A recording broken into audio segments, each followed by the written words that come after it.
Is humanity on the brink of another devastating conflict? A third world war? It's a question more and more people are asking. The world is more divided than ever. Open wars, rising tensions between superpowers, trade disputes, cyber attacks, disinformation campaigns. It feels like we're living in the calm before a global storm. But are we really approaching World War III? Or is this just another chapter in the endless struggle for power? And most importantly, who is behind all this? In the past, the world was simpler, at least on paper. Two superpowers dominated the global stage, the United States and the Soviet Union.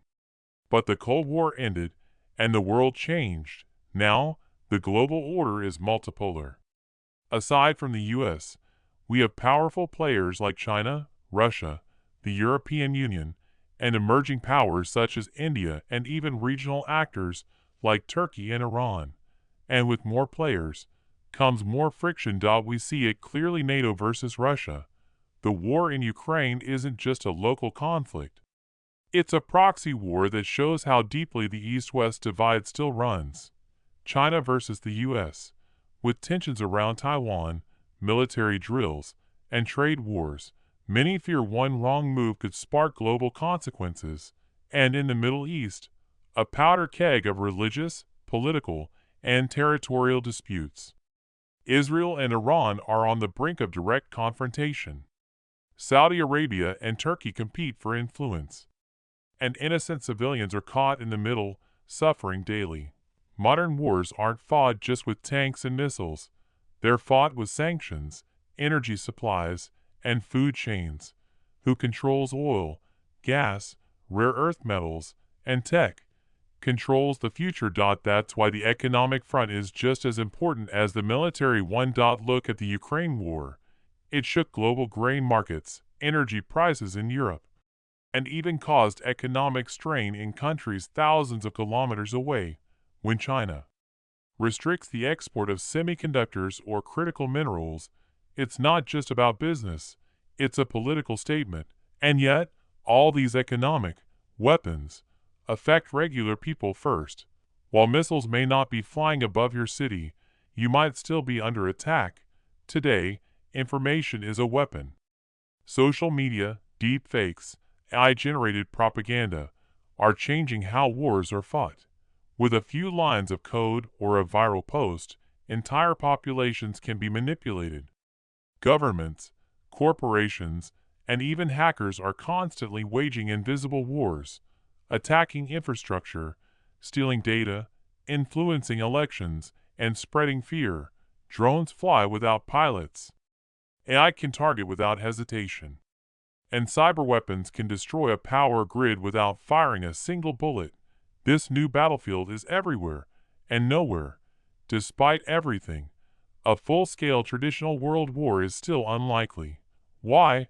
Because the major powers, the US, Russia, China, all possess nuclear weapons. And any direct war between them would almost certainly lead to mutual destruction. This fragile balance, known as mutual assured destruction, is what's keeping the peace, or at least preventing total chaos. But that doesn't mean we're safe. Instead of World War III starting with tanks, it might already be here, just in a different form: proxy wars, economic sanctions, cyber attacks, climate warfare, political destabilization. It's not a single explosion we should fear. It's the slow burning of systems breaking down, one by one. It's easy to blame world leaders, and yes, many of them play dangerous games with people's lives. But the problem runs deeper. It's a system built on profit, control, and fear. A system where truth is manipulated, peace is profitable only when convenient, and human lives are often seen as statistics. But also, we bear some responsibility too. Every time we stay silent, every time we choose division over dialogue, every time we believe the first thing we see online without questioning it, we give the system more power. Wars don't start overnight. They begin with silence, with fear, with people looking the other way. So before we ask, asterisk, When will World War III begin? Asterisk, we should ask, asterisk, what am I doing to create peace where I live? Asterisk, peace doesn't begin in parliaments or war rooms. It begins in our homes, in our conversations, in our courage to speak up, and in our refusal to hate people just because they're different.